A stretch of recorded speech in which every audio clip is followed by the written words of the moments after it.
অন্ধকার এক গুহায় ছুটছে ট্রেন। কিছু দূর যেতেই চোখে পড়ে রং বেরঙের আলোর খেলা।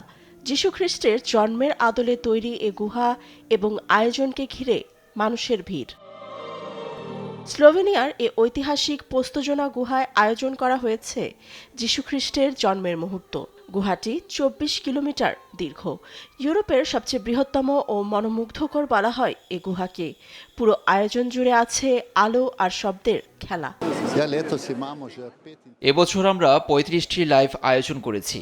প্রকৃতির সঙ্গে সামঞ্জস্য রেখে শিল্পী আলো ও পোশাকের উপর জোর দিয়েছি। ক্রিসমাস মৌসুমে ১৮টি বাইবেলের দৃশ্য তুলে ধরা হচ্ছে। যিশুর জন্মের আদলে এমন আবহ ফুটিয়ে তোলার চেষ্টা করেছে আয়োজকরা। ১৯৮৯ সাল থেকে প্রতি বছর এমন আয়োজন হয়ে আসছে।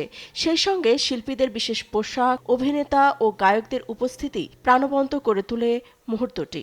শিল্পীরা দেবদূত, রাখাল, মেরি, জোসেফ ও অন্যান্য বাইবেলের ব্যক্তিত্বদের চরিত্র অভিনয় করেন। এটি এমন একটি আয়োজন যা প্রত্যেকের একবার হলেও দেখা উচিত। এটা আমার জন্য সত্যিই চমৎকার। অডিশন দেওয়া ও পারফর্ম করা আমি ভীষণ উপভোগ করেছি। প্রতি বছর প্রায় ১০ লাখ দর্শনার্থী আসেন এই আয়োজন উপভোগ করতে। ফাতেমা তাসনিম, নিউজ ডেস্ক, দেশ টিভি।